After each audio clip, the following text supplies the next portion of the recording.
ஓய்வாக இருக்கையில் தம்பி, நீ ஓவியம் வரைந்து பழகு.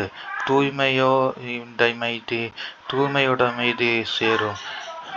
நன்கு தோன்றிடும் உள்ள அழகு. பாக்களும் இயற்றிப் பழகு. நல்ல பாடலை பாடி மகிழ்வாய். தாக்குறும் துன்பம் யாவும் இசை தமிழினில் மாய்ந்து போகும். அறிவியல் ஆய்வு செய்வாய். நீ அன்றாடச் செய்தி படிப்பாய்.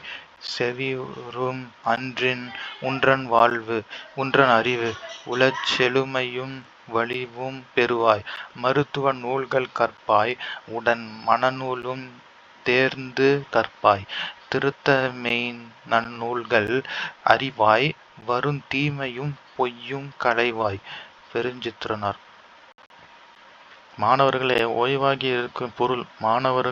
ஓய்வாக இருக்கும் நேரத்தில் ஓவியம் வரை கற்றுக்கொண்டால் தூய எண்ணங்களும் அமைதியும் சேர்ந்து உள்ளத்தின் அழகு வெளிப்பட அது காரணமாக அமையும். தமிழில் பாடல்கள் பாடவும் பழகிக் கொள்ளுங்கள்.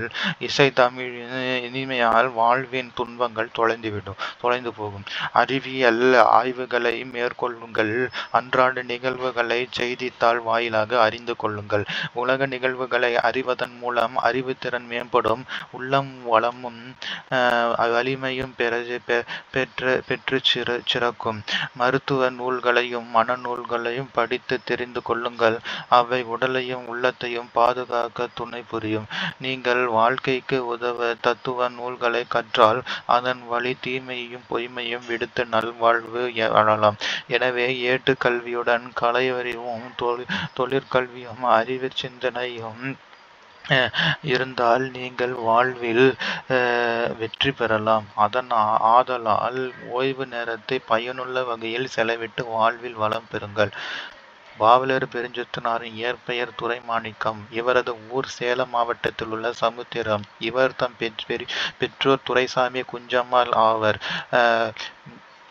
10/3/1933 அன்று பிறந்த இவர் 11/6/1995 நாள் மறைந்தார்.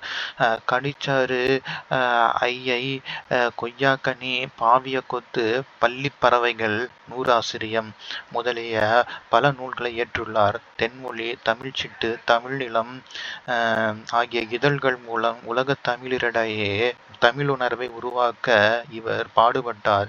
இப்பாடல் பள்ளிப்பறவைகள் என்னும் குழந்தை பாடல் தொகுப்பின் 2ஆம் பகுதியில் இடம்பெற்றுள்ளது. இந்நூலின் பாடல்கள் பலவும் தென்மொழி, தமிழ்ச்சிட்டு ஆகிய இதழ்களில் வெளிவந்தவை. இந்நூல் குஞ்சுகளுக்கு, பறவைகளுக்கு, மணிமொழி மாலை என முப்பிரிவாக அமைந்துள்ளது.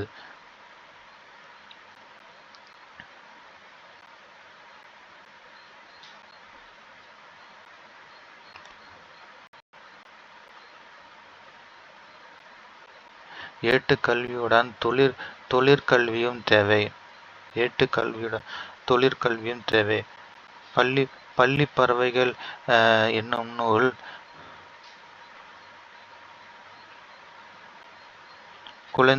குழந்தை பாடல் தொகுப்பின் 2ஆம் பகுதியில் இடம்பெற்றுள்ளது.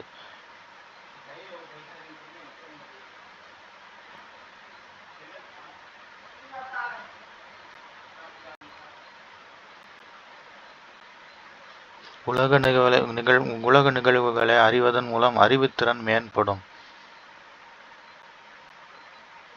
இசையால் துன்பங்கள் தொலைந்து போகும்.